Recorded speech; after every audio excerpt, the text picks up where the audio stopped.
Et cela constituera une menace toujours plus grande et totalement inacceptable pour la Russie. Aujourd'hui même, alors que l'OTAN s'étend vers l'Est, la situation pour notre pays se dégrade et devient chaque année plus dangereuse.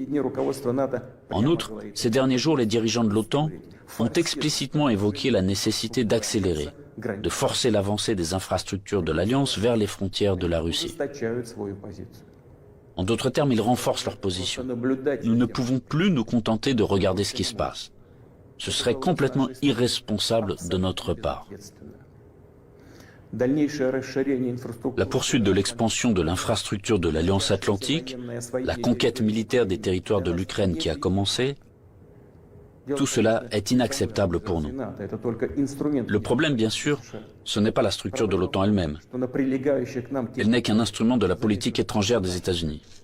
Le problème est que sur les territoires qui nous sont adjacents, je vous le fais remarquer, sur nos propres territoires historiques, une anti-Russie est en train d'être créée, qui a été placée sous un contrôle extérieur total, qui est colonisée de manière active par les forces armées des pays de l'OTAN, et où il y a un afflux d'armes les plus modernes.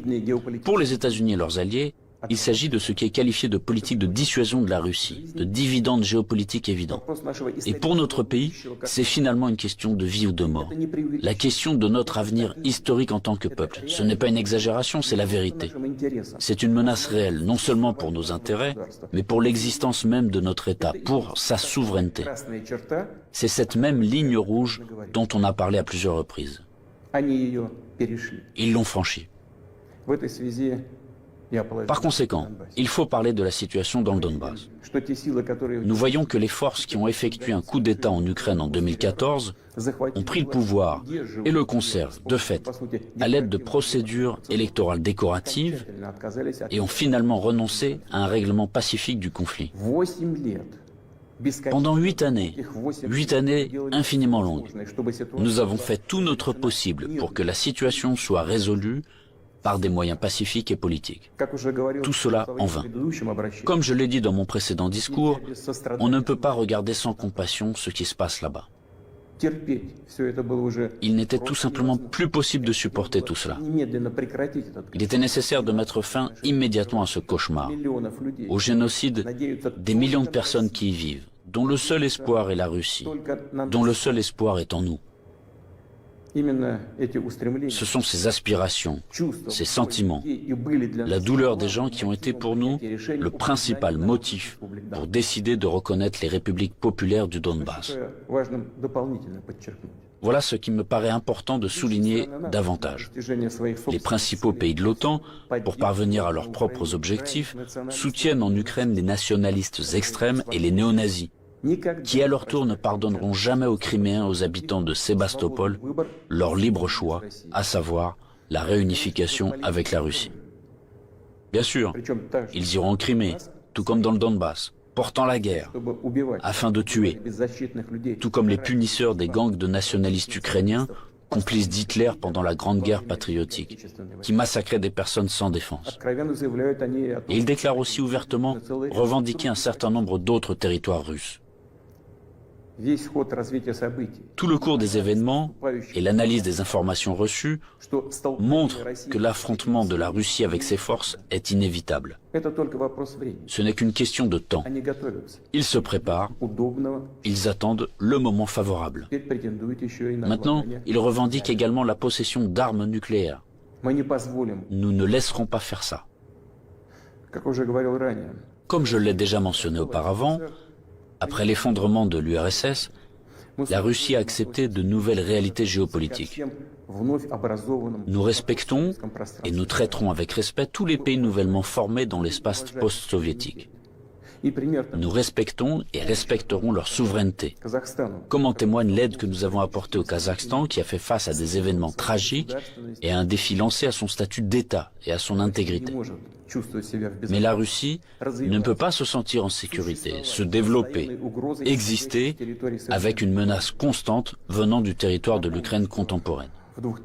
Je rappelle que dans les années 2000-2005, nous avons riposté militairement aux terroristes du Caucase, défendu l'intégrité de notre État, préservé la Russie. En 2014, nous avons soutenu les Criméens et les résidents de Sébastopol. En 2015, nous avons utilisé les forces armées pour mettre un obstacle sûr à l'infiltration de terroristes de Syrie en Russie. Nous n'avions pas d'autre moyen de nous protéger. La même chose se produit à l'heure actuelle. On ne nous a tout simplement pas laissé d'autres possibilités de protéger la Russie, notre peuple, à l'exception de celles que nous devrons utiliser aujourd'hui. Les circonstances exigent que nous prenions des mesures décisives et immédiates. Les républiques populaires du Donbass ont demandé de l'aide à la Russie. À cet égard, conformément à l'article 51, partie 7 de la Charte des Nations Unies, conformément à l'autorisation votée par le Sénat de la Fédération de Russie et en application des traités d'amitié et d'assistance mutuelle avec la République populaire de Donetsk et la République populaire de Lugansk, ratifiés par l'Assemblée fédérale le 22 février dernier, j'ai décidé de mener une opération militaire spéciale. Son objectif est de protéger les personnes qui souffrent des abus et du génocide de la part du régime de Kiev depuis 8 ans. À cette fin, nous nous efforcerons de démilitariser et de dénazifier l'Ukraine et de poursuivre en justice ceux qui ont commis des crimes nombreux et sanglants contre des civils, y compris des citoyens de la Fédération de Russie. Dans le même temps, nous ne planifions pas d'occuper des territoires ukrainiens. Nous n'avons pas l'intention d'imposer quoi que ce soit à qui que ce soit par la force. Cependant, nous entendons de plus en plus souvent dire en Occident que les documents signés par le régime totalitaire soviétique qui instaurèrent les résultats de la Seconde Guerre mondiale ne devraient plus être appliqués. Eh bien, quelle est la réponse à cette question? Les résultats de la Seconde Guerre mondiale sont sacrés, tout comme les sacrifices de notre peuple sur l'autel de la victoire sur le nazisme. Et cela ne contredit pas les hautes valeurs des droits de l'homme et des libertés fondées sur les réalités de toutes les décennies d'après-guerre. Cela n'annule pas non plus le droit des peuples à l'autodétermination stipulé par l'article 1er de la Charte des Nations Unies. Je tiens à vous rappeler que, ni lors de la création de l'URSS, ni après la Seconde Guerre mondiale, personne n'a jamais demandé aux habitants de certains territoires faisant partie de l'Ukraine d'alors comment ils voulaient eux-mêmes organiser leur vie. Notre politique est fondée sur la liberté de choix, permettant à chacun de déterminer en toute indépendance son propre avenir et celui de ses enfants. Et nous considérons qu'il est important que ce droit, le droit de faire son choix, puisse être exercé par tous les peuples vivant sur le territoire de l'Ukraine contemporaine, par tous ceux qui le souhaitent. À cet égard, je m'adresse également aux citoyens ukrainiens. En 2014, la Russie a été obligée de protéger les habitants de Crimée et de Sébastopol de ceux que vous traitez vous-même de nazis. Les habitants de Crimée et de Sébastopol ont choisi de rejoindre leur patrie historique, la Russie, et nous l'avons soutenu. Je le répète, il était tout simplement impossible de faire autrement. Les événements d'aujourd'hui ne sont pas liés à la volonté de porter atteinte aux intérêts de l'Ukraine et du peuple ukrainien. Ils sont liés à la nécessité de protéger la Russie elle-même contre ceux qui ont pris l'Ukraine en otage et tentent de l'utiliser contre notre pays et son peuple. Je le répète, nos actions relèvent de l'autodéfense, contre les menaces qui pèsent sur nous et contre un désastre encore plus grave que celui d'aujourd'hui. Aussi difficile que cela puisse être, je vous demande de le comprendre et je vous appelle à la coopération pour tourner au plus vite cette page tragique et avancer ensemble, pour ne permettre à personne de s'immiscer dans nos affaires, dans nos relations, mais les développer de manière indépendante, afin que cela réunisse les conditions nécessaires à la résolution de tous les problèmes et, malgré l'existence de frontières entre les États, nous renforcerait de l'intérieur comme si nous ne formions qu'un. Je crois en cela. Je crois que tel est notre avenir. Je dois également m'adresser aux militaires des forces armées ukrainiennes.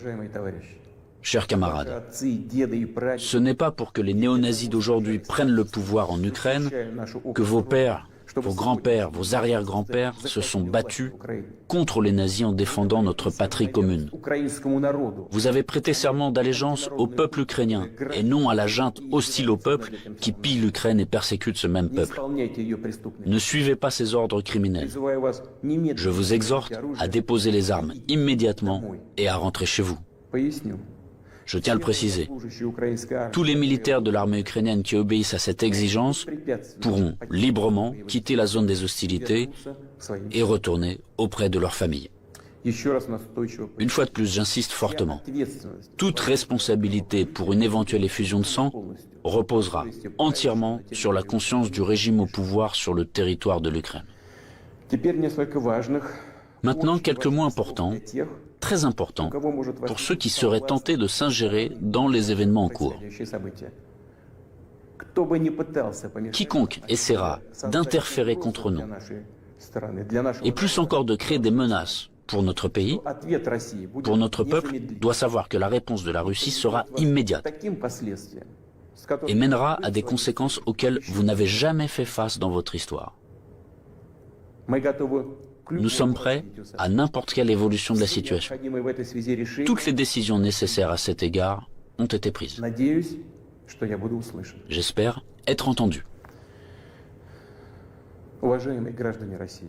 Chers citoyens russes, le bien-être, l'existence même d'États et de peuples entiers, leur succès, leur viabilité, trouvent toujours leur origine dans le puissant système des racines englobant leur culture et leurs valeurs. L'expérience et les traditions de leurs ancêtres, et bien sûr, dépendent directement de la capacité à s'adapter rapidement à une vie en constante évolution, de la cohésion de la société, de sa volonté de se consolider, de rassembler toutes les forces pour aller de l'avant. Les forces sont toujours nécessaires, toujours. Mais la force peut être de qualités diverses. La politique de l'empire du mensonge que j'ai évoquée au début de mon intervention repose avant tout sur la force brutale et directe. Dans de telles situations, nous disons, quand il y a de la force, pas besoin d'avoir quelque chose dans la tête. Or, nous savons que la vraie force réside dans la justice et la vérité, qui sont de notre côté. Et s'il en est ainsi, alors il est difficile de ne pas être d'accord avec le fait que c'est la force et la volonté de se battre qui sont les fondements de l'indépendance et de la souveraineté. Les fondations nécessaires et uniquement sur lesquelles on peut construire son avenir de manière fiable, construire sa maison, fonder sa famille, sa patrie. Chers compatriotes, je suis convaincu que les soldats et les officiers des forces armées russes fidèles à leur pays accompliront leur devoir avec professionnalisme et courage. Je ne doute pas que tous les niveaux du pouvoir et les spécialistes responsables de la stabilité de notre économie, du système financier et du domaine social, ainsi que les dirigeants de nos entreprises et tous les milieux d'affaires russes travailleront d'une manière harmonieuse et efficace. Je compte sur une position consolidée patriotique de tous les partis représentés au Parlement et des forces publiques.